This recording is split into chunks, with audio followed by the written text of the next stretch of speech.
oikeastaan ajatellut ollenkaan mitään. Sillä se vaan lähi vaan laulamaan, että kokkelemaan omia rahkeita. Tai mitä pitkään pääsee. Sittenhän se on. Varmaan mukavaa touhua se artistin elämäkin sitten. Saapas nähdä urkeneeko 24-vuotiaalle automaatioasentajalle uusi ura Suomen musiikkimaailman kirkkaimpana tähtenä. Moro. Hyvää päivää. Moi. Mä oon Sami ja ajattelin voittaa tämä Idols. Okei. Aloitetaanko sillä, että otat lakin päästä? Lepo. Se on nimittäin mukavampi keskustella ihmisten kanssa, että näkee niiden silmät. Mitäs sä ajattelet laulaa? Dingon autiotalo. Mä en rupees kommentoimaan, mutta ehkä sä alat laulaa.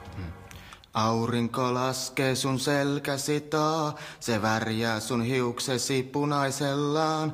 Eput laulaa, älä mene niet niet, meneet tai et, mutta sydämeni viet. Nä nä nä nä nä, silmissä Andalusian yö, pimeessä pääni sun rinnoilles lyön. Hetken en uskalla edes äänen hengittää, tuoksusi vie tajuntani pimeään. Nä nä nä nä nä.